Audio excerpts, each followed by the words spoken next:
ছোট চাচা বিস্ময় নিয়ে বলে, সে কি, ওদের ডাকিসনি কেন?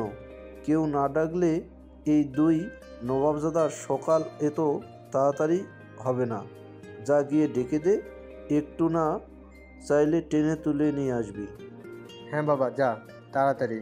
ততক্ষণে আমরা রওনা দিচ্ছি, বেশি দেরি করিস না, তাহলে জামাত ছুটে যাবে। আলফাজ খন্দকার বলল। ওকে আব্বু, যাচ্ছি। তারপর আয়ান আগে গেল সোহানের রুমে। দরজার নব ঘুরিয়ে রুমে ঢুকে দেখলো সোহান বিছানায় একপাশে ঘুমিয়ে আছে। মনে হচ্ছে আরেকটু নড়লে একদম নিচে। সোহান, এই সোহান, তাড়াতাড়ি উঠে পড়। বাইরে আব্বু আর চাচ্চুরা দাঁড়িয়ে আছে, নামাজের জন্য ডাকছে। উঠে পড়। সোহান ঘুম ঘুম কণ্ঠে বলে, ভাইয়া তুমি যাও, আমি আসছি। তাড়াতাড়ি আয়, আবার যেন ডাকতে না হয়। ওকে। আকাশের রুমে গিয়ে দেখে নবাবজাদা তার বিছানা নামক সুখের রাজ্যে শান্তিতে ঘুমিয়ে আছে।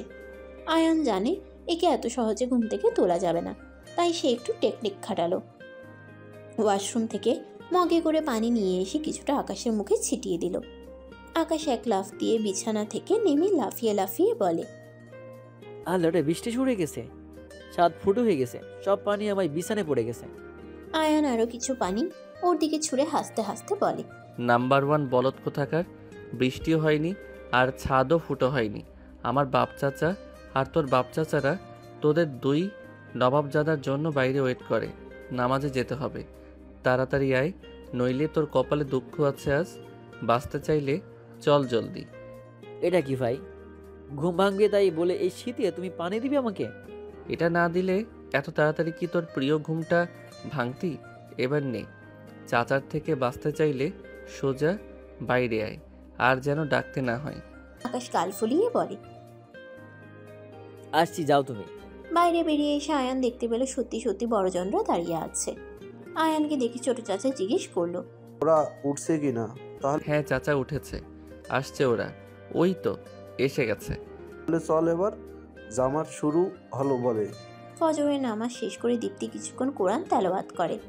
তারপর রান্নাঘরে গিয়ে তাদের তিনজনের জন্য চা নাস্তা বানিয়ে বাবার রুমে গিয়ে সকালের ডোজটা নিজ হাতে খাইয়ে দিয়ে আসে। তাই আজও গেল বাবার রুমে। দেখলো বাবা নামাজ পড়ে এসে খাটে হেলান দিয়ে বসে আছে। সেলিনা হোসেন তখনও জায়নামাজে বসা। দীপ্তি চুপচাপ গিয়ে ওষুধের বক্স থেকে ওষুধ নিয়ে বাবাকে দিল। তারপর পাশে টেবিলে রাখা জগ থেকে এক গ্লাস পানি বাবার হাতে দিয়ে বলল, বাবা, এটা খেয়ে কিছুক্ষণ ওয়েট করো, নাস্তা এক্ষুনি হলো বলে। মা, তোমারও শেষ হলে গিয়ে বসো, আমি নাস্তা নিয়ে আসছি। চল, আমি তোকে সাহায্য করছি। না মা, সারাদিন তো তুমিই করো, এখন না হয় আমাকেও একটু দাও। কেন পারবি তো? কেন পারবো না মা, তোমারই মেয়ে তো। সেলিনা হোসেন মুচকি হেসে মেয়েকে কাছে টেনে নিলেন। মেয়ের কপালে চুমু দিয়ে বললেন, আমার সোনা মেয়ে, তোর অনেক ভালো হবে দেখিস। আজকাল ছেলে মেয়েরা বাবা মায়ের এতটা বাধ্য হয় না, কেয়ার করা তো অনেক দূর। সব তো তোমাদেরই শিক্ষা। কথায় আছে না, জন্ম দেয়া বড় কথা নয়, আসল মানুষ হিসেবে গড়ে তোলাটাই বড় ব্যাপার। ঠিক বলেছিস মা।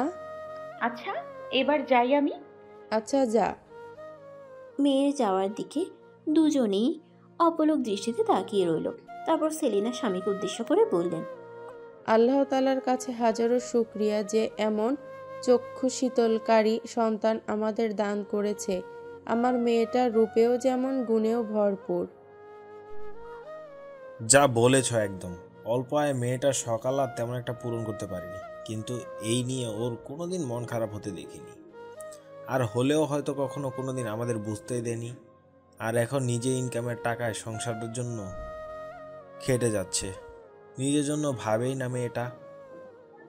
তাই তো আমি চাই আমি বেঁচে থাকতে একটা ভালো সুপুত্র ছেলের হাতে ওকে তুলে দিতে। এটাই তো চাই, সব সময় আল্লাহর কাছে বলি আমার মেয়েটার জন্য ভীষণ ভালো এবং নেককার স্বামী যেন তিনি দান করেন। কথার মাঝখানেই দীপ্তির কণ্ঠ শোনা গেল। সে একটু জোর গলায় ডাকলো, মা, বাবা, তোমরা এসে পড়ো, খাবার ঠান্ডা হয়ে যাবে। আসছি মা। দীপ্তির বাবা, চলো যাই। বাড়ির পাশে ছোট্ট একটা জায়গা জুড়ে বিভিন্ন ফুলের বাগান করা হয়েছে। এটাও দীপ্তির খুব শখের, নিজ হাতেই করেছে সবকিছু। বাগান বিলাসী হলে যা হয় আর কি। তার পাশেই লম্বা বারান্দা, সেখানেই টেবিল বসানো। দীপ্তির মতে বাগান থেকে খুব স্নিগ্ধ আর সুন্দর সুবাস আসে। সেই সুবাসে মন প্রাণ একেবারে ফুরফুরে হয়ে যায়, তাও যদি হয় সকালবেলা। তাই তো মেয়ের ইচ্ছে অনুযায়ী সবই করেছে আকরাম হোসেন। কি মা, আজকের নাস্তা রুটিনে কি করেছিস? আকরাম হোসেন জানতে চাইলেন। বেশি কিছু না বাবা, রুটি আর সবজি ভাজি করেছি। এতে চলবে তো? শুধু চলবে না, দৌড়াতে দৌড়াতে পাকস্থলীতে চলে যাবে। আমার মেয়ের হাতে বানানো যে কোনো খাবারই অমৃত। তুমি একটু বেশি সুনাম করছো। এখন কথা কম বলো, তাড়াতাড়ি খাওয়া শুরু করো। ডাক্তার কি বলেছে মনে নেই? টাইম মতো খাওয়া দাওয়া করতে হবে তো। তুমি দেখছি নিজের খেয়াল রাখো না। তোরা মা মেয়ে আছিস কি করতে? সেলিনা হোসেন মাঝখানে বলে। সেই তো, আমাদের মা মেয়েকে খাটাতে পারলেই হলো। এটাকে খাটানো বলে না সেলিনা, এটাকে বলে প্রতিসেবা।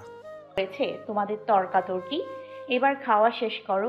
আমি একটু উত্তরপাড়ায় যাব, রিক্তা দেখা করতে বলেছে। কি বলবে জানি না। কখন যাবি? এই তো খাওয়া শেষ করি। এদিকে আয়ানরা সবাই নামাজ শেষ করে কিছুক্ষণ এখানেই বসেছিল। এরপর বড়রা বাসায় চলে গেল। আয়ান গেল মর্নিং ওয়াকে। ওর পেছন পেছন সোহান ও আকাশও গেল। দুই পাশে বিল, মাঝখানে একটা সরু গ্রাম্য রাস্তা। কুয়াশা অনেকটা মিলিয়ে গেছে, তবুও একটু একটু ঘাসের উপরে এখনো রয়ে গেছে, যা দেখতে অসাধারণ লাগছে। তিনজন ওই রাস্তা ধরেই হাঁটতে লাগলো। হাঁটতে হাঁটতে আয়ান বলল, এদিকটা আসা হয়নি অনেক দিন। সেই ছোটবেলায় বেশি আসা হতো, তারপর তো আজ আসি কাল চলে যাই, কিছু ঘুরেও দেখা হয় না। ব্যস্ততা মানুষকে অনেক কিছু থেকেই দূর থেকে সরিয়ে দেয় ভাই। তা তো অবশ্যই, কিন্তু আমি তোমাদের মতো এত ব্যস্ত জীবন কাটাবো না, এখানেই থেকে যাব। আমার এখানেই ভালো লাগে। আকাশ উৎফুল্ল কণ্ঠে বলল। তা হচ্ছে না, দেখ গিয়ে চাচা অলরেডি বলে ফেলেছে তোকে মেডিকেল অ্যাডমিশন টেস্ট দিতে হবে। সোহান বলল। পারবো না এত পড়াশোনা করতে, কি দরকার এত কষ্ট করে পড়ালেখা করার? উত্তরে আয়ান বলে, কি দরকার সেটা তোর মতো পড়াচোর কেমনে বুঝবে? আমি এতটাও পড়াচোর না, যতটুকু দরকার ততটুকু পড়ি। যেটুকু পড়িস তা দিয়ে হবেটা কি শুনি? হবে অনেক কিছু, আমি তো আর চাকরি বাকরি করবো না। তাহলে করবি কি? তোর এইম ইন লাইফ? আকাশ একটু ভাব নিয়ে বলল। I want to be a great leader as like you. Sohan মুখ ভেঙচিয়ে বলল। তুই হবি ভাইয়ের মতো নেতা। হ্যাঁ, নিজের পেটটা দেখ একবার। সারাদিন খাস আর ওয়েট গেইন করিস, এই পেটটা দিয়ে করবিটা কি? শোন ভাই, ব্যঙ্গ করো না, তখন তো আমি জিমে গিয়ে ভাইয়ের মতো বডি বানাবো, দেখিও। দেখবো। আয়ান বিরক্ত হয়ে বলল। তোদের তর্ক এবার থামাতো। ও কি করবে না করবে তা পরে দেখা যাবে, এখন চুপ কর দুজনে। আচ্ছা, চুপ করলাম। তখন তারা তিনজনেই দেখলো দূর থেকে একটা মেয়ে হেঁটে আসছে। মুখটা স্পষ্ট হতেই আকাশ এক প্রকার আর্তনাদ করে উঠল। আরে এ তো দীপ্তি ম্যাডাম। আকাশের কথা শুনে সোহান জিজ্ঞেস করে, তুই চিনিস নাকি ওনাকে? আরে চিনবো না কেন ভাই, আমাদের স্কুলের ম্যাডাম উনি। ম্যাথমেটিক্স পড়ান, ভীষণ কঠোর আর ডেঞ্জারাস বটে। ওনার অসাধারণ ব্যক্তিত্বের জন্য সকলে পছন্দের শীর্ষে। আয়ান এতক্ষণ আকাশের কথা শুনলেও কিছু একটা চিন্তা করছে। মুখটা তার চেনা চেনা মনে হচ্ছে, কোথায় যেন দেখেছে। মাথাটা একটু খাটাতেই মনে পড়ে গেল কাল দেখা খালপাড়ের মেয়েটাকে। হ্যাঁ এটাই তো, মুখটা তো সেরকমই, পার্থক্য শুধু কাল শাড়ি আর বেনি করা ছিল, আজ সালোয়ার কামিজ আর মাথায় কাপড় দেওয়া। ভাবতে ভাবতে মেয়েটি তাদের কাছাকাছি চলে আসলো। চোখ নিচের দিকে করে হাঁটছে, যার জন্য আকাশকে সে দেখতে পায়নি। আকাশ নিচ থেকে কথা বলতে গেল মেয়েটার সাথে। আসসালামু আলাইকুম ম্যাডাম, কেমন আছেন আপনি? কেউ তার উদ্দেশ্যে সালাম প্রদান করছে শুনে দীপ্তি মাথা তুলে সামনে তাকালো। দেখলো তাদের স্কুলের প্রাক্তন শিক্ষার্থী আকাশ দাঁড়িয়ে আছে, সাথে দুটো অচেনা ছেলে। ওয়ালাইকুম আসসালাম। আলহামদুলিল্লাহ ভালো। তুমি কেমন আছো আকাশ? আলহামদুলিল্লাহ ভালো আছি ম্যাডাম। তুমি এদিকে কোথাও যাচ্ছিলে? কোথাও না ম্যাডাম, এই হলো আমার বড় ভাই আয়ান খন্দকার, মানে বড় চাচার ছেলে, শহর থেকে এসেছে। আর এই হলো মেজো চাচার ছেলে সোহান খন্দকার, রাজশাহী বিশ্ববিদ্যালয় ইংলিশ ডিপার্টমেন্টের ফাইনাল ইয়ার স্টুডেন্ট। আয়ান কিছু না বললেও সোহান বলল, হ্যালো ম্যাম, কেমন আছেন? হ্যালো, আলহামদুলিল্লাহ ভালো। আসলে ম্যাডাম, ভাই মর্নিং ওয়ার্কে বের হয়েছে, তাই আমরা দুজনও চলে আসছি ভাইকে সঙ্গে নিতে। ভালো করেছো। তা ম্যাডাম, এত সকালে আপনি এখানে? কোথাও যাচ্ছিলেন নাকি? হ্যাঁ, সামনেই আমার একটা বান্ধবীর বাসা, ওর কাছেই যাচ্ছিলাম। যাই তাহলে এবার। হ্যাঁ ম্যাডাম, অবশ্যই যেতে পারেন আপনি। তারপর দীপ্তি আবার সেই মাথা নিচু করে রাস্তার এক পাশ দিয়ে হেঁটে সামনে চলে গেল। এতক্ষণ আয়ান একটুও কথা না বলে শুধু মেয়েটার কথা বলার ভঙ্গি দেখছিল। কি সুন্দর ওর বাচনভঙ্গি, কি সুরেলা কণ্ঠ। সে তো এক দৃষ্টিতে সেই ভঙ্গিটাই দেখে গেছে। সত্যি বলতে ও কখনো কোনো মেয়েকে এত সুন্দর নমনীয় কণ্ঠে কথা বলতে দেখেনি। তাই আকাশকে উদ্দেশ্য করে বলে, শুধু শুধু মেয়েটার নামে কী সব বলে যাচ্ছিলে, দেখে তো এতটাও কঠিন মনে হয়নি। আরে কি বলছো ভাই, বাইরে থেকে কঠোর তো দেখা যায় না, কিন্তু ক্লাসে বোঝা যায় ম্যাম কেমন। বাইরে থেকে এমনভাবে থাকে মনে হয় যেন ভাজা মাছ উল্টে খেতে জানে না। সোহান টিটকিরি মেরে বলল, এমনভাবে বলছিস যেন ম্যাম তোর পাকা ধানে মই দিয়েছে। তার থেকেও বেশি কিছু। বেশি কিছু কি শুনি সেটা? কথার মাঝে আকাশ খেয়াল করেনি যে কোথায় কার সামনে দাঁড়িয়ে কথাগুলো বলছে। বেখেয়ালিতে বলে ফেলে, আর একদিন ক্লাস বাঙ্ক দিয়ে একটা মেয়েকে গার্ডেনে নিয়ে চিঠি দিচ্ছিলাম, তখনই সেটা ম্যাডামের চোখে পড়তে হলো। ব্যাস, রুল জারি করে দিল, হয় 2 ঘন্টা কান ধরে বারান্দায় দাঁড়িয়ে থাকা লাগবে, নয়তো ওইভাবে কাঁদতে হবে। সেটা তো করা যাবে না, তাই প্রথম কথাটা মেনে নিলাম। তুমি জানো তখন কি হয়েছিল? কি হয়েছিল? কান ধরে যখন দাঁড়ালাম তখন যাওয়া আসার সময় প্রত্যেকটা মেয়ে এমনভাবে হাসাহাসি করছিল, গা জ্বলে যাচ্ছিল। এরপর থেকে কোনো মেয়েকে পড়ানোর জন্য কাছেও যেতে পারতাম না। সবাই এটা নিয়ে অনেক ঠাট্টা করছিল জানো। এতক্ষণে আয়ানের মুখে বুলি ফুটল। সে বলে, তাহলে বলতে হয় তোর ম্যাডাম দুর্দান্ত একটা কাজ করেছে। তখন যদি জানতে পারতাম তাহলে আমার তরফ থেকে ট্রিট দিতাম ওনাকে। কি দারুণ একটা কাজ করেছে। তোর মতো মিচকে শয়তানকে তো এভাবেই শায়েস্তা করা উচিত। ফাজিল কোথাকার, অল্প বয়সে মেয়েদের পেছনে ঘোরার চিন্তা মাথায় আসে কি করে তোর? আয়ানের শান্ত অথচ গম্ভীর কণ্ঠে আকাশের মুখে তালা লেগে গেছে। তা দেখে সোহান জোরে না পারলেও মিটমিট করে হেসে ফেলেছে। ওকে হাসতে দেখে আয়ান কটমট করে তাকালেও ভাইয়ের সামনে কিছু বলতে পারেনি। আয়ান হাত ঘড়িতে দেখল প্রায় 8টা বাজতে চলেছে, তাই ওদের দুজনকে বলল, চল বাড়ি ফিরে যাই, অনেকক্ষণ হয়ে গেছে, 8টা বাজতে চলেছে। হ্যাঁ ভাই চলো, আমার পেটে ইঁদুর দৌড়াচ্ছে। চল তাহলে, সবাই ওয়েট করবে আবার। দীপ্তি রিক্তাদের বাড়িতে গিয়ে দেখে বাড়িটা একদম নীরব হয়ে রয়েছে। বাইরে কেউই দেখা যাচ্ছে না, অথচ এই সময়টায় আন্টি বা রিক্তাকে নানা কাজ করতে দেখা যায়। তাই ও ডাকতে ডাকতে ভেতরে গেল। আন্টি, আন্টি গেল কই সবাই? বলতে বলতে ও রান্নাঘরে গিয়ে দেখে রিক্তার মা কাজে ব্যস্ত। আসসালামু আলাইকুম আন্টি, কেমন আছেন? আরে দীপ্তি মা যে। ওয়ালাইকুম সালাম। ভালো আছি মা, তুমি কেমন আছো? এই তো মাত্রই এলাম, অনেকক্ষণ ডাকলাম কিন্তু কেউ সাড়া দিচ্ছে না দেখে আবার এখানে এলাম। কাজে ব্যস্ত ছিলাম মা, তাই খেয়াল করিনি। আসো বসো, অনেকদিন আসো না। তোমার মা বাবা ভালো আছে তো? হ্যাঁ আলহামদুলিল্লাহ ভালো আছে। আচ্ছা আন্টি, রিক্তা কোথায়? ওকে দেখছি না যে। ওই তো আমাকে দেখা করতে বলেছিল। আর বলো না মা, তুমি তো জানো ওর জন্য ভালো ঘর থেকে একটা সম্বন্ধ এসেছে, কিন্তু ও বলছে সেই বিয়েটা করতে পারবে না। সম্বন্ধ ভালো হলে বিয়ে করতে চাইছে না কেন? আমার জানা মতে ওর তো পছন্দেরও কেউ নেই তাহলে। সেটাই তো আমিও সরাসরি জিজ্ঞেস করেছিলাম, কিন্তু একই কথা বলেছে। এখন কই আছে ও? পুকুর পাড়ের দিকে যেতে দেখেছিলাম। একটু দেখো মা, যদি তোমাকে বলে। চিন্তা করবেন না আন্টি, আমি দেখছি কি হয়েছে ওর। আচ্ছা, আমাকে না বলে যাবে না কিন্তু। তুমি তো আমার হাতের পিঠা খুব পছন্দ করো, আমি বানাচ্ছি। না আন্টি, এত কষ্ট করার দরকার নেই, আমি নাস্তা করেই এসেছি। করেছো তো কি হয়েছে, আন্টির কাছে আবার করবে। দীপ্তি মুচকি হেসে বলল, আচ্ছা আন্টি, আমি না বললেও কি তুমি শুনবে নাকি? সেটাই তো, যাও তাহলে। দীপ্তি রিক্তাকে খুঁজতে খুঁজতে সত্যিই পুকুর ঘাটে পেয়ে গেল। ও দেখল রিক্তা খুব উদাস মনে আকাশের দিকে তাকিয়ে আছে। দীপ্তি চুপি চুপি গিয়ে রিক্তার পাশে বসলো, তার কাঁধে হাত দিয়ে জিজ্ঞেস করলো, রিক্তা কি হয়েছে তোর? মন খারাপ কোনো কারণে? বল আমাকে। ভরসার একটা মানুষ পেয়ে এতক্ষণ ধরে আটকে রাখা কান্না উপচে পড়ল। রিক্তা হুট করে দীপ্তিকে জড়িয়ে ধরে কেঁদে দিল। তা দেখে দীপ্তি কিছুটা সময় নিল নিজেকে সামলে নেওয়ার জন্য। কিছুক্ষণ পর রিক্তার কান্নার শব্দ কিছুটা কম শোনা গেল, তাই দীপ্তি দু হাতে ওকে ছাড়িয়ে নিল। দেখলো ওর চোখ মুখ ভীষণ লাল হয়ে রয়েছে। চোখের পানি মুছে দিয়ে বলল, যা আগে মুখটা ধুয়ে আয়। কান্না করতে করতে সুন্দর চেহারাটা একদম পেতনির মতো করে ফেলছিস। দীপ্তির কথায় রিক্তা উঠে গিয়ে পুকুর থেকে চোখ মুখে ভালো করে ধুয়ে আসলো। তারপর গিয়ে প্রিয় বান্ধবীর পাশে বসলো। এবার দীপ্তি জিজ্ঞেস করলো, মাথা ঠান্ডা করে বল, কি হয়েছে? কি জন্য কান্না করছিস এত? এ কথা শুনে রিক্তার আবার হিচকি উঠে গেল। এবার দীপ্তি কিছুটা রাগী স্বরে বলল, দেখ, কান্না পরেও করতে পারবি। তুই কি বলবি আমাকে কি হয়েছে? নয়তো গেলাম কিন্তু। দীপ্তিকে রেগে উঠতে দেখে রিক্তা শান্ত কণ্ঠে বলে ওঠে, তুই তো জানিস আমরা তিন ভাই বউ বাচ্চা নিয়ে আলাদা থাকে। বাবা মাকে খুব একটা দেখে না। মাস শেষে কিছু টাকা হাতে ধরিয়ে দিলেই দায়িত্ব শেষ। হ্যাঁ, সেটা তো জানি, কিন্তু এখন কি হয়েছে সেটা বল।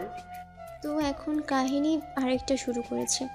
বলছে তাদের এখন আয়ের চেয়ে বেশি বেড়ে গিয়েছে, আগের মতো টাকা দিতে পারবি না। এই নিয়ে যখন মা একটু রাগারাগি করলো, তখন ভাবিরা সহ খোঁটা দেওয়া শুরু করলো। তাদের স্বামীর টাকায় কেন আমার মতো একটা দামড়া মেয়েকে বসিয়ে বসিয়ে খাওয়াচ্ছে, কেন বাড়ি থেকে বের করছে না, আরও কত কিছু যে বলেছে। তারপর এখন বড়ভাবে কি করেছে জানিস? আমাকে বাসার থেকে তাড়ানোর জন্য পাত্র খুঁজে নিয়ে এসেছে। তাও কেমন পাত্র, যে ছেলের আগে দুটো বিয়ে হয়েছে, চরিত্র খুব একটা ভালো না, যার জন্য ওর একটা বিয়েও টিকছে না। মামা খোঁজ নিয়ে দেখেছে। তাহলে করবি না এমন বিয়ে? কি করব তাহলে বল? তাদের সবার ভাষ্যমতে এর থেকে ভালো পাত্র দেখলে বিয়ে তারা দিতে গেলে যৌতুকের জন্য কত টাকা খরচ হবে, এত খরচ দেবে কে? সেজন্য এমন পাত্র তারা বাছাই করলো। আঙ্কেল আন্টি কি বলে? কি আর বলবে, বাবার কি এখন ইনকাম আছে? যদি থাকতো তাহলে আজ এই দিন দেখতে হতো না। সত্যি বলছি, আমাকে যদি এই বিয়ে করতে হয় তাহলে আত্মহত্যা করব, তাও বিয়েতে বসবো না। খবরদার, এমন কথা কখনো মুখে আনবি না। আচ্ছা, তুই একদম টেনশন নিস না, আমি আঙ্কেল আন্টির সাথে কথা বলবো, ওনাদের বোঝাবো যে এটা একদম ঠিক কাজ নয়। তুই ঠিক বলছিস। একদম। ব্রেকফাস্ট টেবিলে বাড়ির ছেলে তিনটাকে না দেখে সালেহা বৌদের জিজ্ঞেস করলেন, কি ব্যাপার বৌমা, আমার নাতিগুলো কই, এখনো ওঠেনি নাকি? সেলিম চেয়ার টেনে বসতে বসতে বলে, ওরা ফজরের সময় উঠেছে বা নামাজ শেষে আমরা বাসায় ফিরলাম। ওরা একটু হাঁটতে গেছে, চলে আসবে একটু পর। আসবে কি বাবা, বলো এসে গেছি, ভীষণ ক্ষুধা লেগেছে, আমার বড় মা তাড়াতাড়ি খেতে দাও। আকাশ চটপট বলে ফেলল, আয় দাদু ভাই বস। তারপর আবার জিজ্ঞেস করলেন, নাতিরা কই, ওরা কি ওঠেনি সকালে? নামাজ পড়তে উঠেছে তো? মেজ বউ বলল, আমি তো তিনজনকে ডেকে এসেছি, কিন্তু ওঠেনি মনে হয়। মেজ বউয়ের কথা শুনে সবাই একসাথে চুপ করে গেল, কারণ সবাই জানে এক্ষেত্রে দাদুমণি খুবই সেন্সিটিভ। সালেহা খাতুন শক্ত কণ্ঠে বললেন, ছোট বৌমা যাও তো, তিনজনকে এক্ষুনি আসতে বলো, বলবে আমি ডেকেছি। নিতু, ঝিনুক, রিদি, তোরা এখনো উঠিসনি কেন? তোদের দাদুমণি তোদের এক্ষুনি ডাকছে। নিজে ভাবি তোদের ডেকে গেল, তখন উঠলে কি হতো বলতো? ভোরবেলা উঠে নামাজটা পড়লে কি হয়? এই ধরনের বিভিন্ন কথা বলতে বলতে সে ভেতরে গিয়ে দেখে নিতু রিদি ফ্রেশ হয়ে বসে আছে। কিরে তোরা দুজন, আরেকজন কই গেল? রিদি উত্তরে বলল, মা ও ফ্রেশ হচ্ছে, ওর জন্য বসে আছি। এতক্ষণ লাগে ফ্রেশ হতে? তোদের দাদুমণি রেগে গেছে, দেখ গিয়ে। ছোট মা, দাদুমণি সকাল সকাল রেগে গেল কেন? কিছু কি হয়েছে? রেগে যাবে না কেন? তার প্রিয় নাতিরা ভোরবেলা উঠে নামাজ সেরে নিয়েছে, অথচ মেয়েগুলোর খবর নেই। ঝিনুকু আশ্রম থেকে বের হতে হতে জবাব দিল, তাহলে আজ কপালে শনি আছে রে আপু, আমি যাব না নাস্তা করতে, তোরা যা প্লিজ, আমার খিদে চলে গেছে। রিদি কাঁদো কাঁদো স্বরে বলল, বইন এখন না গেলে পরে আরো বকা শুনবি, তার চেয়ে ভালো এখনই চল, যা বকা দিবে তা তিনজনেই ভাগাভাগি করে খেয়ে নিব। ঠিক বলছিস তো, চল যাই তাহলে। ভয়ে ভয়ে ওরা তিনজনই টেবিলের কাছে এসে দাঁড়ালো। তারপর একজন আরেকজনকে ইশারা করেছে বসার জন্য। শেষমেশ বাকি দুজনে জোড়াজুড়িতে নিতুই আগে বসলো। তারপর ওরা দুজনও তাড়াতাড়ি দুটো চেয়ারে আসন পেতে রইল। দাদুমণি ওদের তিনজনকে দেখে ধমকে উঠলেন, জানতে চাইলেন, আজ ভোরবেলায় তিনজন ওঠেনি কেন? সারা রাত ধরে না ঘুমিয়ে কি করছিল যে উঠতে পারেনি? সরি দাদুমণি, এবারের মতো মাফ করে দাও। ইয়ার প্রমিস, এরপর থেকে এমন ভুল আর জীবনেও হবে না। প্রতি সকালবেলায় উঠে যাব। সরি দাদুমণি, এবারের মতো মাফ করে দাও। আর প্রমিস, এরপর থেকে এমন ভুল আর জীবন নিয়েও করবো না। প্রতি সকালবেলায় উঠে যাব। সরি দাদুমণি, এবারের মতো মাফ করে দাও। ওই আর প্রমিস, এরপর থেকে এমন ভুল আর জীবনেও হবে না। প্রতি সকালবেলায় উঠে যাব। তিনজনেই কাঁদো কাঁদো স্বরে বলল, ঠিক আছে, আজকের মতো ক্ষমা করলাম, দেখা যাক কালকের থেকে কি হয়। তারপর সালেহা খাতুন বড় ছেলের উদ্দেশ্যে বললেন, আলফাজ, তোর কাছে কি আকরামের ফোন নাম্বার আছে? হ্যাঁ মা, কেন? তাহলে ওকে ফোন করে বল যে বউ আর মেয়ে নিয়ে একদিন এখানে ঘুরে যেতে। বলবি ওর খালাম্মা আসতে বলেছে, তাহলে আর না করতে পারবে না। আর না হয় আমাকে দিস, আমি বলে দিব। এটাই তো ভালো হবে মা, তুমি বললে ও কোনোদিন না করবে না। আচ্ছা দিস তাহলে। রিক্তার মা, দীপ্তিকে নিয়ে আয়। ঘর থেকে রিক্তার মা হাঁক ছেড়ে ডাকলেন, চল যাই আন্টির কাছে। আঙ্কেল আছে তো বাসায়? তাহলে দুজনকে একসাথে বলতে পারবো। আছে মনে হয়। রিক্তা মায়ের উদ্দেশ্যে বলল, মা বাবা কি রুমে আছে? হ্যাঁ আছে তো, কিন্তু কেন? আসলে আন্টি, আমি কিছু কথা বলতে চাই আপনাদের দুজনকে, তাই একসাথেই বলতে চাইছি। কি কথা? আঙ্কেলকেও ডাকুন আগে। আচ্ছা তুমি বসো, আমি ডেকে আনছি। রিক্তা বলল, বাবা কি মেনে নেবে? আই থিঙ্ক নেবে। কোনো বাবা মা সন্তানের অমঙ্গল কখনোই চায় না। কি ব্যাপার দীপ্তিমা, তুমি নাকি আমাদের কিছু বলবে? জি আঙ্কেল। আঙ্কেল, আপনারা আমাদের গুরুজন, আমাদের থেকে অভিজ্ঞতা আর পড়াশোনা আপনাদেরই বেশি। তারপর রিক্তা, আপনার মেয়ে, ওর ভালো কিসে মন্দ কিসে কিসে ও খুশি, এগুলো সব থেকে বেশি আপনার ভালো জানার কথা। হ্যাঁ মা, সেটা তো অবশ্যই, কিন্তু এখন কি হয়েছে? তারপর দীপ্তি একে একে সবকিছু খুলে বলল, এমনকি রিক্তা যে সুসাইড করার কথা বলেছে সেগুলোও বলেছে। এই কথাটা শুনেই রিক্তার মা আঁচলে মুখ লুকিয়ে কেঁদে চলেছে। আঙ্কেল, বেয়াদবি হলে মাফ করবেন। এটা ঠিক যে আপনার ইনকাম নেই, যার কারণে কিছুটা সমস্যা আপনারা ফেস করছেন। তার মানে এই নয় যে মেয়েকে যার তার হাতে তুলে দিতে হবে। ওই লোকটার চরিত্র ভালো না, সেটা আপনারা জানেন। এর আগেও ওর 2 বউয়ের সাথে কি হয়েছে সেটাও জানেন। জেনে শুনে এমন একটা সিদ্ধান্ত নিয়েন না। আচ্ছা মানলাম যৌতুক ছাড়াই বিয়ে দিতে চাচ্ছে ওর ভাইয়েরা, কিন্তু আল্লাহ না করুক এমন যদি হয় ওই 2 মেয়ের সাথে যা হয়েছে তা রিক্তার সঙ্গেও হলে, তখন কি করবেন আপনারা? প্রস্তাবটা ফিরিয়ে দিন আপনারা। নিজের হাতে নিজের মেয়ের সর্বনাশ ডেকে আনবেন না। শুধু দোয়া করুন ওর জন্য এমন একটা প্রস্তাব আসুক, যৌতুক তো দূর, একটা সুতোও দিতে হবে না, আর ওর ভাইয়েরা ওর দায়িত্ব নিতে পারবে না, তাই তো? হ্যাঁ মা, তাই তো বলেছে। চিন্তা করবেন আঙ্কেল, রিক্তা মূর্খ নয়। আমি কালই আমার স্কুলের হেড টিচারের সাথে কথা বলে দেখি ওর জন্য একটা ব্যবস্থা করতে পারি কিনা। রিক্তার মা দীপ্তির হাত ধরে বলল, তুমি তুমি সত্যি বলছো মা? সত্যি তুমি এমন একটা ব্যবস্থা করতে পারবে? দোয়া করুন আন্টি, অবশ্যই পারবো ইনশাল্লাহ। এইবার আমি যাই আন্টি, মা বলেছে তাড়াতাড়ি ফিরতে। যাও মা, কিন্তু অবশ্যই আবার আসবে। আর তোমার বাবা মাকে সাথে নিয়ে আসবে। সত্যি ওনারা অনেক ভাগ্যবান, তোমার মতো একটা লক্ষ্মী একটা মেয়ে পেয়েছে। আসি আন্টি, আসসালামু আলাইকুম। মা, আমি একটু ওকে এগিয়ে দিয়ে আসছি।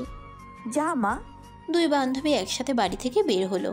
রিক্তা দীপ্তিকে জড়িয়ে ধরে বলল, অনেক অনেক ধন্যবাদ তোকে। তুই না হলে বাবা মাকে বিষয়টা আমি এত সুন্দর করে বুঝিয়ে বলতে পারতাম না। দীপ্তি রিক্তার গাল টেনে দিয়ে বলে, ধন্যবাদ দিতে হবে না, শুধু একটাই কথা, আত্মনির্ভরশীল হতে শিখ। অন্যের উপর নির্ভরশীল করে বাঁচার চাইতে নিজে সংগ্রাম করে বাঁচা অনেক শান্তির। ঠিক বলেছিস। ওকে, তাহলে যাচ্ছি, ফোনে ডিটেলস জানাবো। আমি স্যারের সাথে কথা বলে। ওকে। দীপ্তির বাবা, তোমার ফোন এসেছে, ধরো না ফোনটা। সেই কখন থেকে বেজে চলেছে, কে ফোন করেছে দেখো। বলতে বলতে সেলিনা রান্নাঘর থেকে বেরিয়ে আসলো, কিন্তু দীপ্তির বাবার খবর নেই। এদিকে সমান তালে ফোনটা বেজেই চলেছে, আননোন নাম্বার, তাই বাধ্য হয়ে উনি রিসিভ করলেন। হ্যালো, আসসালামু আলাইকুম, কে বলছেন? ওয়ালাইকুম সালাম। এটা তো মনে হয় আকরামের নাম্বার, তাই না? জি, কিন্তু আপনি কে বলছেন? আমি আকরামের বন্ধু আলফাজ বলছিলাম। আকরাম কি বাড়িতে নেই? ওহ ভাইজান, আপনি? হ্যাঁ, ও বলছে আপনার কথা আমাকে। আপনার সাথে নাকি দেখা হয়েছিল। আছে বাসায়, মনে হয় বাগানের দিকে। একটু ধরুন, দিচ্ছি আমি। আচ্ছা ভাবি, একটু দিন। বলুন, মা কথা বলতে চাচ্ছে। দীপ্তির বাবা, এই নাও, তোমার বন্ধু আলফাজ ভাইজান ফোন করেছে। খালাম্মা নাকি কথা বলতে চায়। আকরাম হোসেন একসাথে বিস্ময় ও খুশি হয়ে বলে, আলফাজ ফোন করেছে? দাও দাও, আমাকে দাও। হ্যালো, কেমন আছিস বন্ধু? আলহামদুলিল্লাহ ভালো আছি। তুই কেমন আছিস বন্ধু? আমিও আলহামদুলিল্লাহ ভালো আছি। শোন, আমার সাথে কথা পরে হবে, আগে মার সাথে কথা বল। তোর সাথে কথা বলার জন্য ছটফট করতেছে। দে দে, খালাম্মাকে দে, কতদিন ওনার সাথে কথা হয় না। এই নাও মা। আসসালামু আলাইকুম খালাম্মা, কেমন আছেন আপনি? আলহামদুলিল্লাহ ভালো আছি বাবা, তুই কেমন আছিস? তুই তো আমাকে ভুলেই গেছিস একেবারে। না খালাম্মা, ভুলিনি, সাংসারিক ব্যস্ততায় যাওয়া হয় না, ওই আর কি। এবার আর সেসব শুনবো না বাপু, কাল পরিবার নিয়ে আমার এখানে চলে আয়। কাল মানে কালেই। কালকেই? হ্যাঁ কালকেই। আচ্ছা তোকে নয়, বৌমাকে দে ফোন, আমি বৌমাকে বলবো। সেলিনা, এই নাও, খালাম্মা কথা বলবে। আসসালামু আলাইকুম খালাম্মা। ওয়ালাইকুম সালাম, কেমন আছো বৌমা? আলহামদুলিল্লাহ, আপনি কেমন আছেন? এই তো বৌমা, বয়সে আর কেমন বা থাকবো বলো। যা বলছিলাম, কালকে তোমাদের দাওয়াত রইলো, সবাইকে নিয়ে অবশ্যই চলে আসবে আমার এখানে। আকরামকেও বলেছি আমি। খালাম্মা, হুট করে কালকে কি করে যাই? খালাম্মা ডেকেছো না, তাহলে এত দ্বিধা কিসের? আচ্ছা খালাম্মা, আসবো আমরা। শুনেছি আমার একটা নাতিন আছে, কই ও? ওকে একটু দাও। খালাম্মা, ও তো বাহিরে গেছে ওর বান্ধবীর বাসায়। আচ্ছা সমস্যা নেই, কাল তো দেখা হচ্ছেই, আমি অপেক্ষায় থাকলাম তাহলে। আচ্ছা খালাম্মা, আসসালামু আলাইকুম। ওয়ালাইকুম সালাম। শাইলা বেগম প্রশ্ন করলেন, উনি কি বললো মা, আসবে বলেছে? হ্যাঁ কালকেই আসবে। তোমরা মেহমানদারিতে কোনো রকমের ত্রুটি রাখবে না, সব কিছুই করবে। চিন্তা করবে না আম্মা, আমরা তিন যা মিলে সব প্রস্তুতি নিয়ে ফেলবো। আচ্ছা যাও সবাই। সবাই রুম থেকে চলে যাওয়ার পর সালেহা খাতুন মনে মনে কিছু ছক কষে ফেললেন। একটা দারুণ পরিকল্পনা, যে পরিকল্পনা সম্পর্কে তিনি কাউকে কিছু বলেননি।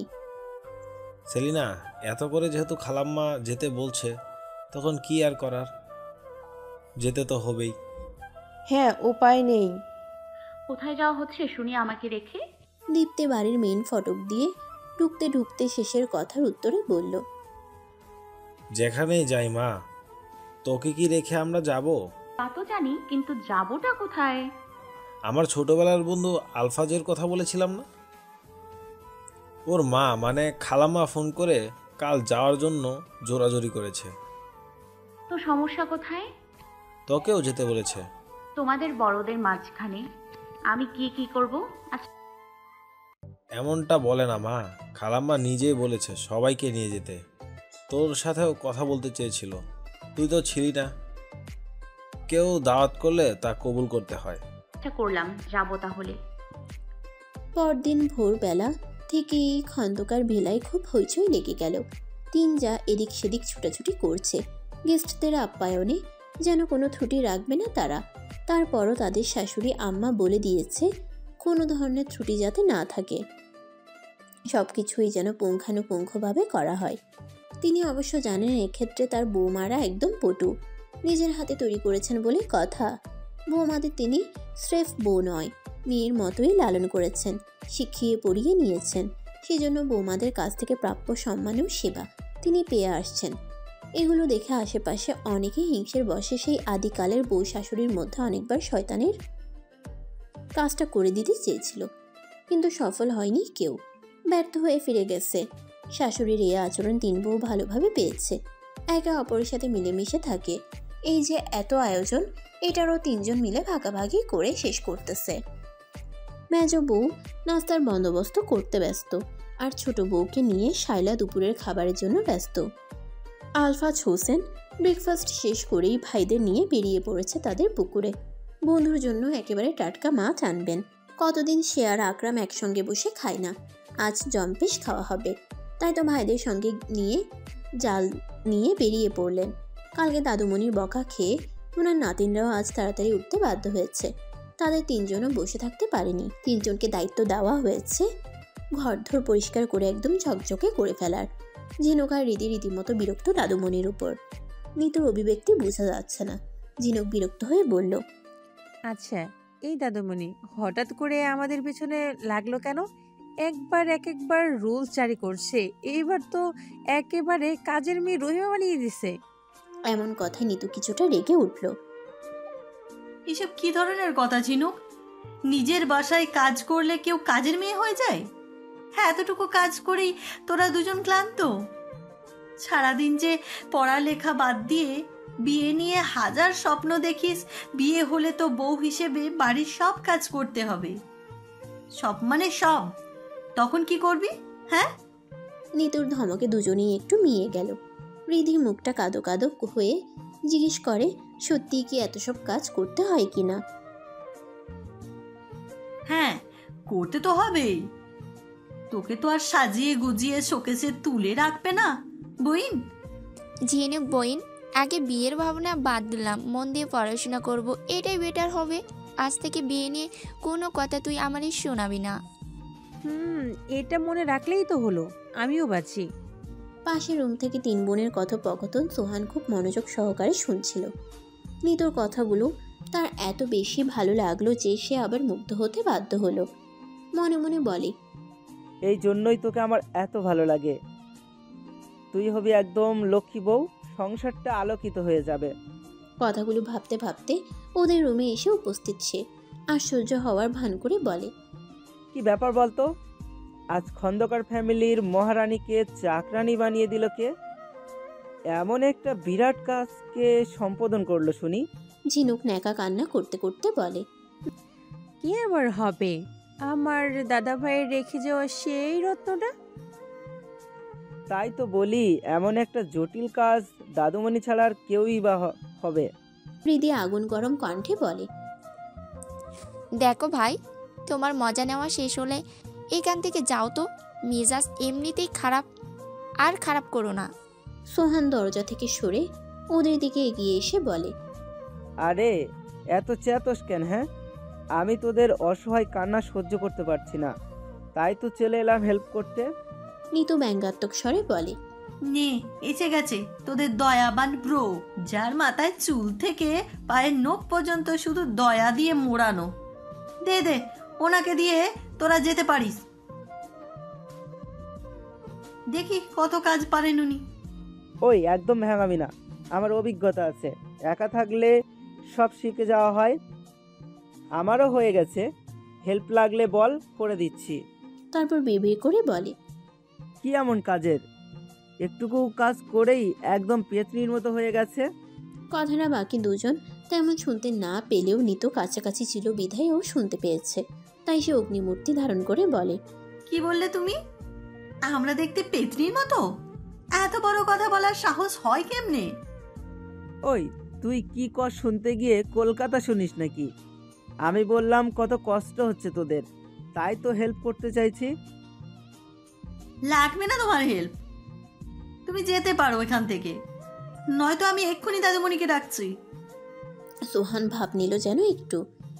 ঠিক আছে, তোদের যেহেতু হেল্পের প্রয়োজন নেই, আমি গেলাম তাহলে, বেস্ট অফ লাক। সোহান তখনই পিছন ঘুরে যাওয়া ধরলে পিছন থেকে ঝিনুক আর রিধি হাত টেনে ধরে বলে, না না ভাইয়া, তুমি যেও না। নিতু অপর না লাগুক, আমাদের তো লাগবে। না না ভাইয়া, তুমি যেও না। নিতু আপন না লাগুক, আমাদের তো লাগবে। ঠিক আছে, তোরা যেহেতু এত করে রিকোয়েস্ট করছিস, রাখতে তো হবেই। 1 মিনিট। তারপর সে শার্টের হাতা ফোল্ড করলো, ঝাড়ু হাতে নিয়ে এমন ভাব করলো যেন প্রফেশনাল ঝাড়ুদার সে। যেই না একটু এগুলো, তখনই পিছন থেকে কেউ তার কান টেনে ধরলো। উফ, লাগছে আমার, ছাড়ো না, খুব ব্যথা লাগছে কিন্তু। কি দাদু ভাই, ঝাড়ু হাতে কি করছো তুমি এখানে? দাদু মনিকে দেখে সোহান ভীষণ ঘাবড়ে গেল, তুতলানো স্বরে বলে, কিছু না দাদুমণি, আমি তো জাস্ট ওদের শিখিয়ে দিচ্ছিলাম কিভাবে ঝাড়ু দিয়ে পরিষ্কার করতে হয়, ব্যাস, আর কিচ্ছু না। আমার সাথে চালাকি করিস না, আমি সব শুনেছি। কাজ ওদের দিয়েছি, ওরা করবে, তুই কেন করবি? হ্যাঁ, শক্তি জমা রাখ বউয়ের জন্য, করবি এসব পেতনিগুলোর জন্য কেন করবি শুধু শুধু? আচ্ছা, আর করবো না, এবার তো ছাড়ো কানটা। চলো আমার সঙ্গে, এখানে তোমাকে এলাও না। এসব কাণ্ডে নিতুর ভীষণ হাসি পাচ্ছিল। হাসি চেপে রেখে খুব আফসোসের স্বরে বলে, ওহো দাদুমণি, এটা কি করলে তুমি? এসেছিলে একটু হিরো সাজতে, দিলে তো তুমি জিরো বানিয়ে। ওর হিরো সাজা মজা বোঝাবো আমি, চল আমার সাথে। কি আর করার, বাধ্য হয়ে সোহানকে চলে যেতে হলো। তা দেখে নিতু সবার অলক্ষ্যে বাঁকা হাসি দিল। ঝিনুক আর নিতুকের দুঃখ তো বেড়ে দ্বিগুণ। হৃদি রেগে বলে, বুঝলি রে ঝিনুক, এই দাদুমণি কোনো সতীনের চেয়ে কম নয়। দেখলি না ভাইকে কেমন করে নিয়ে চলে গেল? হ্যাঁ, ঠিক বলেছিস বোন, ভাবছিলাম একটু নিস্তার পাবো, তার হলো কই। এইসব কি ধরনের কথা তোদের? বয়সে বড় কারোর সাথে এমন করে কথা বলতে নেই, জানিস না? ঝিনুক বিড়বিড় করে বলে, এই যে আরেক মুরব্বি আমাদের। বললো তো ঠিক, কিন্তু নিতুর কান পর্যন্ত পৌঁছাবে না সেটা। সকালবেলা ব্রেকফাস্ট টেবিলে আয়ানের জরুরি ফোন এসে গেছিল, যার দরুন কফি না খেয়েই উঠে পড়েছে সে। এখন তার কফি খাওয়ার পিনিক উঠেছে, কিন্তু বোনদের মধ্যে কাউকে দেখতে পেল না। সেজন্য মাকে ডাকতে ডাকতে কিচেনে গিয়ে দেখে তার মা চাচিরা মহাব্যস্ত। মনে হচ্ছে এত ব্যস্ত হাতে তারা কোনো অনুষ্ঠানের জন্য প্রস্তুতি নিচ্ছে। কিচেনের দরজায় দাঁড়িয়ে বলল, আজ যে আমি কফি খাইনি সে খেয়াল কি কারো আছে? আমার মাও বোধহয় ভুলে গেছে ছেলেকে। শাইলা বেগম ব্যস্ত হাতে খুন্তি নাড়তে নাড়তে উত্তর দিল, এত না খুঁচিয়ে সরাসরি বললেই তো পারিস যে আম্মু কফি চাই। আচ্ছা, এবার তো বুঝেছো, তাড়াতাড়ি দাও। একটু ওয়েট কর বাবা, হাতের কাজটা সেরেই করে দিচ্ছি। আজ এত হইচই কেন? সবাই খুব ব্যস্ত। মেজো চাচি জিজ্ঞেস করলেন, ও মা, তুই জানিস না বুঝি? চাচি জানলে কি জিজ্ঞেস করতাম নাকি? ছোট চাচি পাশ দিয়ে যেতে যেতে বলে, ভাইজানের ওই বন্ধুটা আসছে, যার কথা সেদিন বলেছিল। ও আচ্ছা, ওকে, একটু তাড়াতাড়ি দিও আম্মু।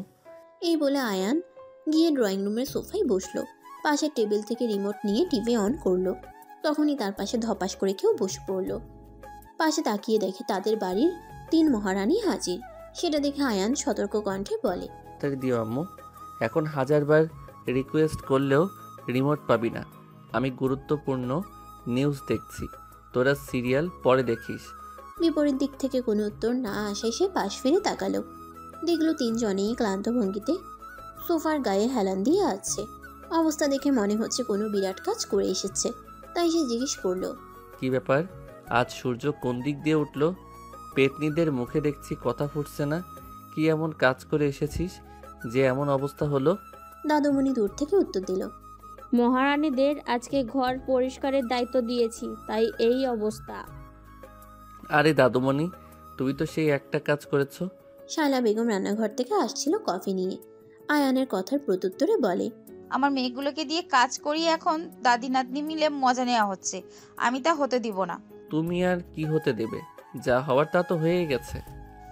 পরের বার দেখবো। এই তোরা যা ফ্রেশ হয়ে নে, অতিথিরা এলো বলে। আয়ান, এই নে তোর কফি। দীপ্তি বিরক্ত হয়ে খাটের উপর স্থির হয়ে বসে আছে। মনে মনে ভাবছে, কি দরকার আমার ওখানে যাওয়ার? বড়দের মাঝে আমি কি করব? শুধু শুধু অস্বস্তি হবে। মনের বিরক্ত ভাবটা মুখে প্রকাশ করলো না, পাছে না মা আবার কষ্ট পায়। সেলিনা মেয়ের রুমে এসেছিলেন মেয়ের হয়েছে কিনা দেখতে। এসে দেখলেন মেয়ে তৈরি না হয়ে ঠাই বসে আছে। কাছে গিয়ে মেয়ের মাথায় হাত বুলিয়ে বললেন, আমি জানি মা তোর যেতে ইচ্ছে করছে না, কিন্তু কি করার বল, খালাম্মা এমন করে বলল যে না করতে পারিনি। সমস্যা নেই মা, আমি কি এমন কিছু বলেছি নাকি? না বললেও বুঝি আমি, মা তো। আর ইচ্ছে যদি না করে তৈরি না হয়ে বসে আছিস কেন? এই তো যাচ্ছি বলে দীপ্তি ড্রেস নিয়ে ওয়াশরুমের দিকে যাওয়া ধরল। তখনই সেলিনা বেগম ওকে মাঝপথে থামিয়ে দিল।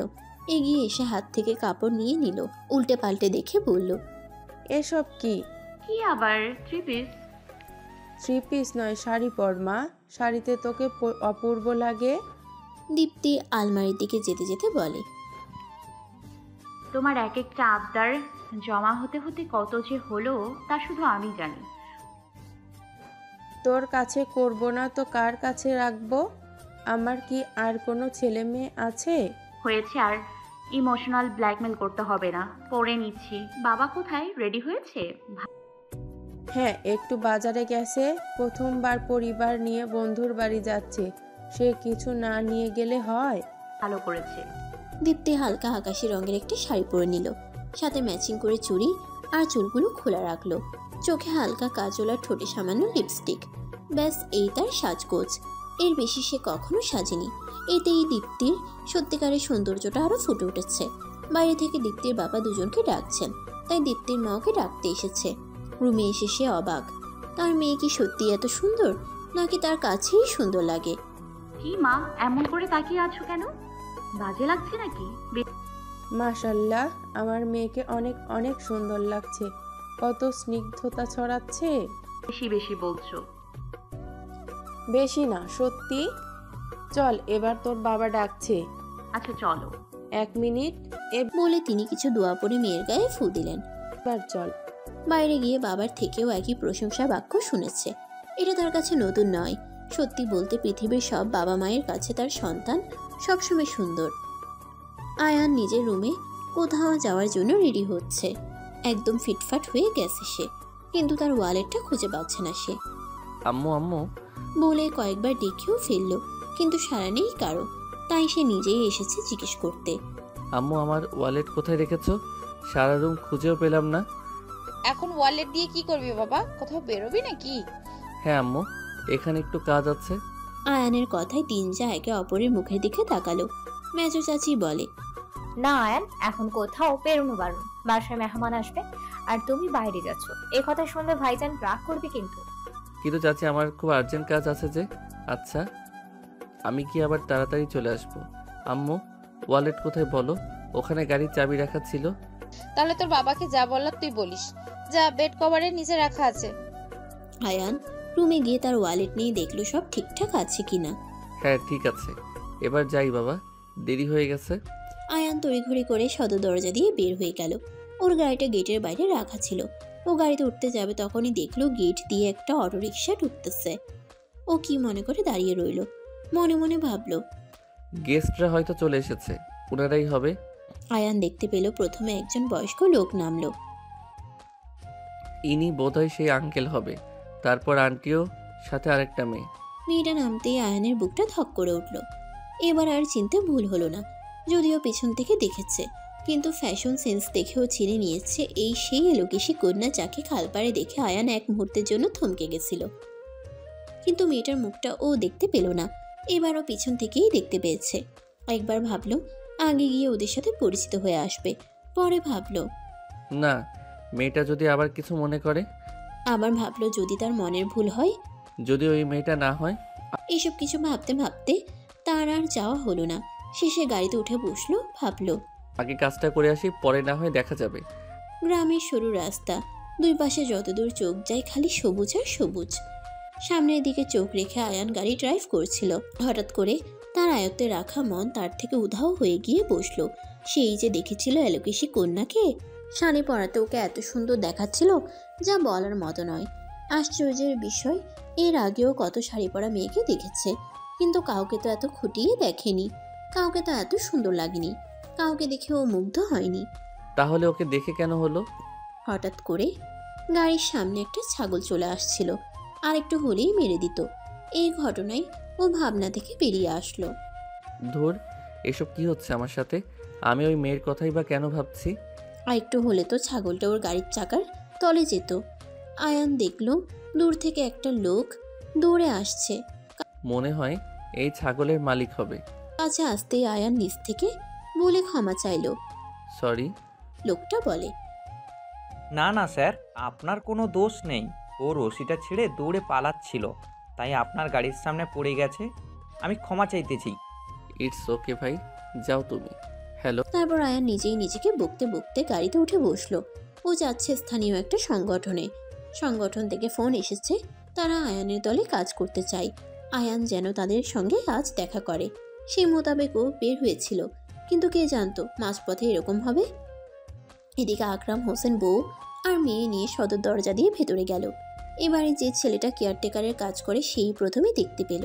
মেহমান এসে গেছে বলে চিৎকার করে বাড়ির সব লোকদের জড়ো করে ফেলল সে।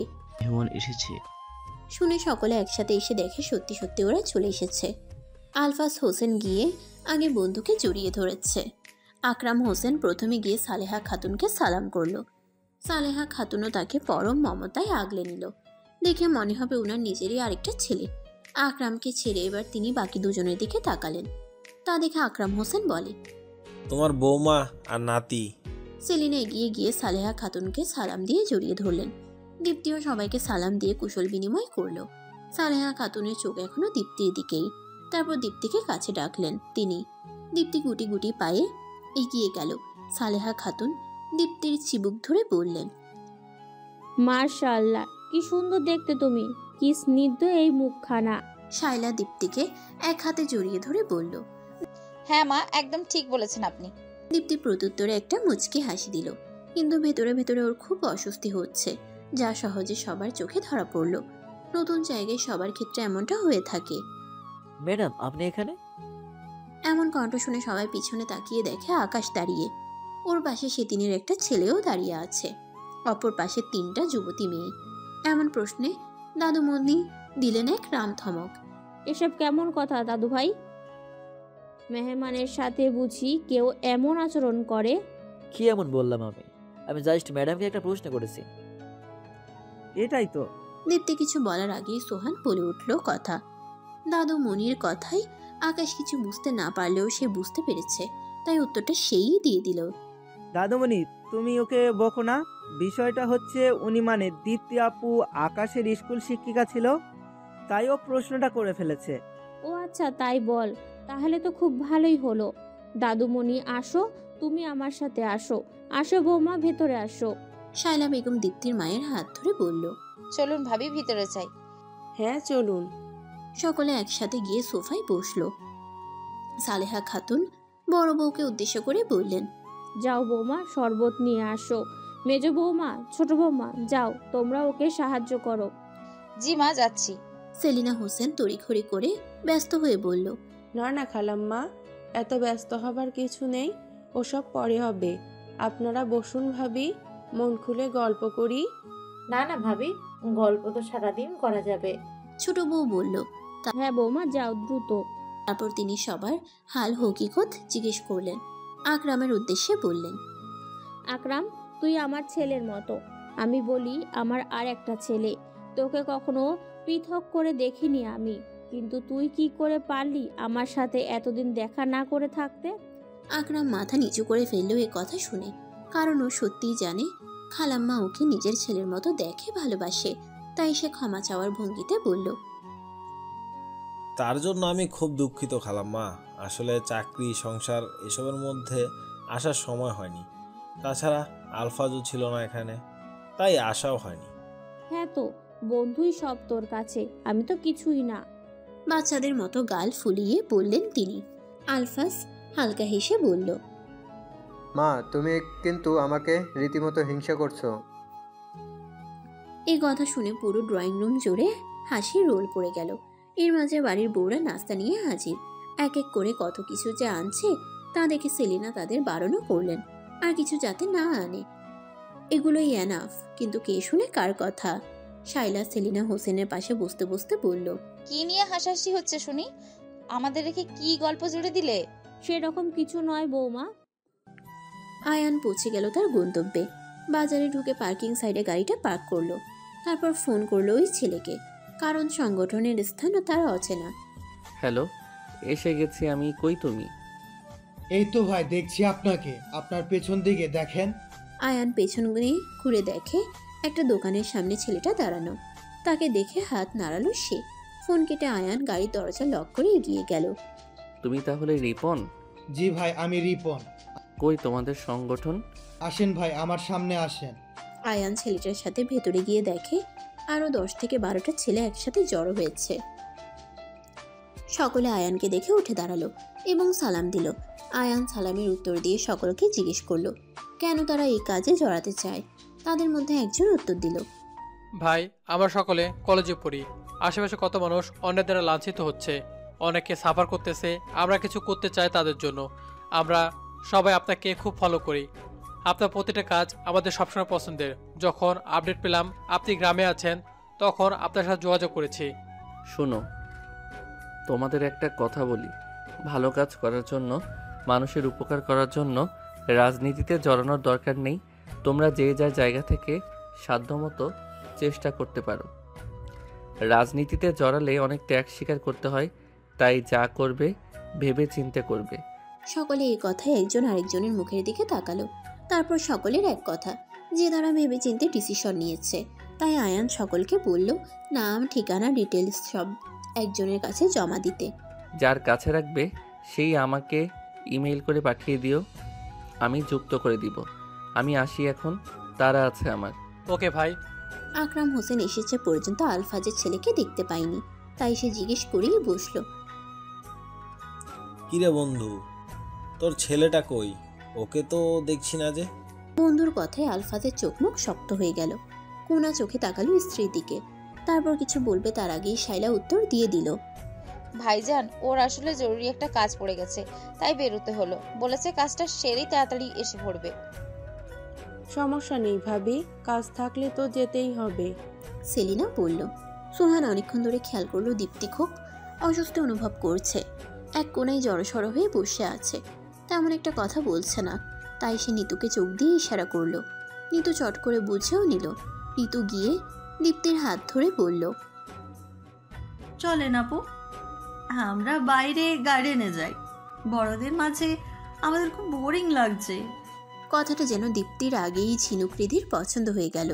দুজনেই হৈ হৈ করে বলল, হ্যাঁ হ্যাঁ আপু চলেন, আমরা যাব এখান থেকে। হ্যাঁ হ্যাঁ আপু চলেন, আমরা যাই এখান থেকে। সালেহা খাতুনও একই কথা বলায় দীপ্তি মুচকি হেসে ওদের সাথে চলল। ঝিনুক, সোহান আর আকাশকেও নিয়ে গেল ওদের সাথে। কেমন লাগছে এখানে আপু? ঝিনুক প্রশ্ন করলো। এই তো ভালো। আকাশ মন খারাপের গলায় বলল, শেষমেশ আবার নিজের ম্যাডাম কিনা আঙ্কেলের মেয়ে হয়ে গেল। দীপ্তি আকাশের দিকে ফিরে বলল, কেন আকাশ, তাতে কি কোনো সমস্যা হয়ে গেল? দীপ্তির এমন প্রশ্নে সকলে একজোটে হো হো করে হেসে উঠল। সোহান হাসতে হাসতে বলে, হবে না কেন আপু, ওই স্কুলে যেসব কুকাম করেছে সেগুলো যদি আপনি বলে দেন। না না না, বলবো না আপু। তবে একটা কথা তোমরা আমাকে তুমি করেই বলতে পারো। আপনি বললে নিজেকে কেমন যেন মুরব্বি মনে হয়। এই কথায় আবার হাসির রোল পড়ে গেল। ওদের হাসির মাঝখানে গাড়ির শব্দ শুনে সকলে পেছন ফিরে দেখলো গাড়ি থেকে আয়ান নেমে পড়েছে। অচেনা ছেলে দেখে দীপ্তি নিজেকে গুটিয়ে নিল। কে না কে এসেছে জানে না সে। আয়ান গাড়ি থেকে নেমে দেখতে পেল ওর ভাই বোনেরা বসে আড্ডা দিচ্ছে, সাথে আঙ্কেলের মেয়েটাও আছে। ওকে দেখে আয়ান এক মুহূর্তের জন্য হৃদস্পন্দন মিস করে গেল। সত্যি কি সেই মেয়েটা? মনে তো তাই হচ্ছে। ওকে দেখতে পেয়ে আকাশ দৌড়ে এলো। চলো ভাই, তোমার জন্য অপেক্ষা করছিলাম এতক্ষণ। বাকিরাও ওকে সমান তালে ডেকে যাচ্ছে দেখে ও এগিয়ে গেল। গিয়ে ও ভীষণ অবাক হলো। এই মেয়েটা তো আকাশের ম্যাডাম বলেছিল। ও বিস্ময় নিয়ে জিজ্ঞেস করলো, উনি? সোহান ভাইয়ের পাশে দাঁড়িয়ে বলল, হ্যাঁ ভাই, এই ম্যাডামই আঙ্কেলের মেয়ে।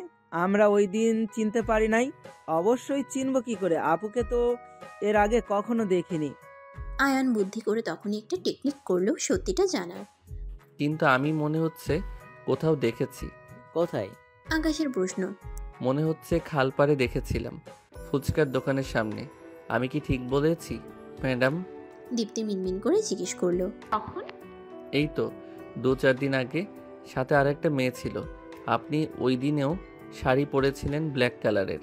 হ্যাঁ। দীপ্তিকে নিয়ে এত কিছু তদন্ত করে ফেলেছে দেখে বাকিরা তো অবাক হয়ে গেল। তাহলে সেদিন ভাই যে কথাটা বলেছিল তা কি মিথ্যে ছিল? পরে তদন্ত করতে নামতে হবে। ঝিনুক এত কিছু জানার পর চুপ করে থাকতে পারলো না। পেট পাতলা হলে যা হয় আর কি, তাই তো দীপ্তির সামনে এসে প্রশ্নটা করেই ফেলেছে।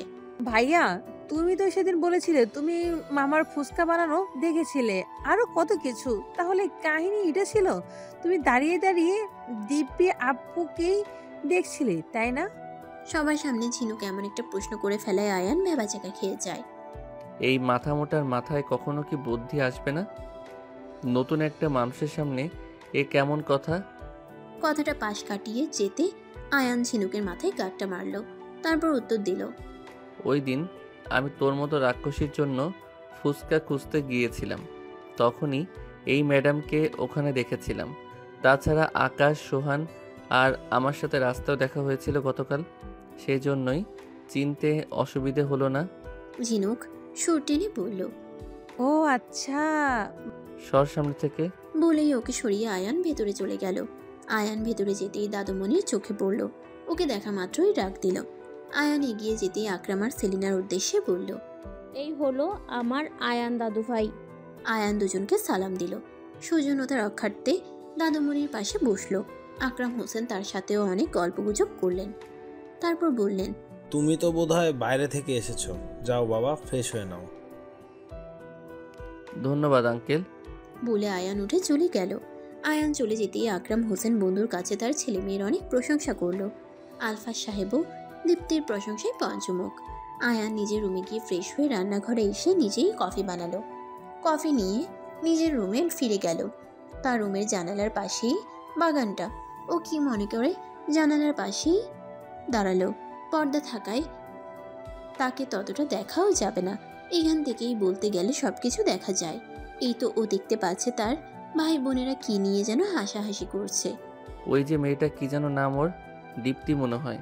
ও হাত নাড়িয়ে লেকচার দেওয়ার ভঙ্গিতে কি যেন বলছে, আর সবাই খিলখিল করে হাসছে। এটা দেখে আকাশের ওই দিনের কথাটা মনে এলো যে বাইরের চেহারাটা এমন মোড়ে রাখো যেন ভাজা মাছ উল্টে খেতে জানে না। তার কথাটাই সত্যি মনে হচ্ছে এখন। দীপ্তি প্রথমে এতগুলো অচেনা মানুষের মাঝে এসে খুব অস্বস্তি অনুভব করছিল। ও নিজের কোনো ভাই বোন না থাকায় কোথাও গেলে একা যেতে হয়, যার কারণে নিজেকে কোথাও গেলে অসহায় বোধ করে। কিন্তু এদের মাঝখানে এসে এখন একদম মনে হচ্ছে না ও এখানে সবার বড়। সবাই খুব ফ্রেন্ডলি বিহেভ করছে ওর সাথে, বিশেষ করে ঝিনুক আর রীতি। নিতু যদিও ওদের মতো বেশি কথা বলে না, তাও ওর আচরণ অনেক ভালো লাগলো। দীপ্তি কথা বলার মাঝখানে হঠাৎ আনমনে পাশ ফিরে তাকালো। তখনই দেখলো রুম থেকে কেউ একজন পর্দার পাশ থেকে সরে গেছে। কে হতে পারে এটা? আর লুকিয়েই বা দেখছে কেন? আমার নিজেই নিজেকে বলল, ধুর, হয়তো এমনি পর্দাটা নড়েছে, হয়তো বাতাসে নড়েছে। এই বলে সে আবার গল্পে মশগুল হয়ে পড়ল। আয়ান মনে মনে ভাবে, মেয়েটার শকুনের চোখ নাকি, নাকি এমনি তাকালো কে জানে। আয়ান কিছুক্ষণ রুমে পায়চারি করলো। হঠাৎ তার ফোন এলো। সকালের দেখা করা ছেলেদের মধ্যে যে গ্রুপ লিডার, ওই ফোন করেছে। সে ফোনটা নিয়ে ছাদে চলে গেল। ছেলেটার নাম রিপন। ফোন রিসিভ করা মাত্র ছেলেটা সালাম দিল। আয়ান সালামের উত্তর দিয়ে বলল, আপডেট কি ভাই? সকলে রাজি আছে। ঠিক আছে, যেসব ডিটেলস বলেছি সেগুলো ইমেল করে পাঠিয়ে দিও। জি ভাই। কথা বলা শেষ করে আয়ান ছাদের রেলিংয়ের উপর 2 হাত দিয়ে বাগানের দিকে তাকিয়ে রইল। ও দেখলো ওরা নিজেদের মধ্যে কি জানি কথা বলে সকলে উঠে পড়ল। তারপর বাড়ির দিকেই আসলো। আয়ান এ নিয়ে আর কিছু ভাবলো না। ও সেখানেই দাঁড়িয়ে রইল। কিছুক্ষণ পর সিঁড়ির দিক থেকে হইচই শোনা গেল। ও বুঝলো বিচ্ছুর দল এদিকেই আসা শুরু করেছে।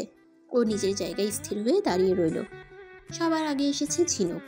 এসে ভাইকে দেখে চিৎকার করে বলে, ভাই তুমি এখানে? আমরা আরো তোমার রুমে খুঁজতে গিয়েছিলাম, দেখি তুমি নেই। ফোন এসেছিল তাই এখানে চলে এসেছিলাম। কেন, কার ফোন ছিল ভাইয়া? আমার তো কোনো ভাবই নেই যে আলাদা স্পেস লাগবে তোমার। তখনই বাকি সবাই ভেতরে এসেছে। সে এলোকেশি কন্যাটাও আছে। আয়ান ঝিনুকের দিকে চোখ গরম করে তাকালো। তা দেখে ঝিনুক নিজের ঠোঁটে আঙ্গুল দিয়ে দিল। এর মানে সে চুপ। আয়ান প্রশ্ন করে, এবার বল কেন খুঁজছিলি আমাকে? হৃদি ভাইয়ের পাশে দাঁড়িয়ে বলে, আমরা একটা গেম খেলবো, আমরা চাই তুমিও আমাদের সাথে জয়েন করো। আয়ান ভ্রু নাচিয়ে জিজ্ঞেস করে,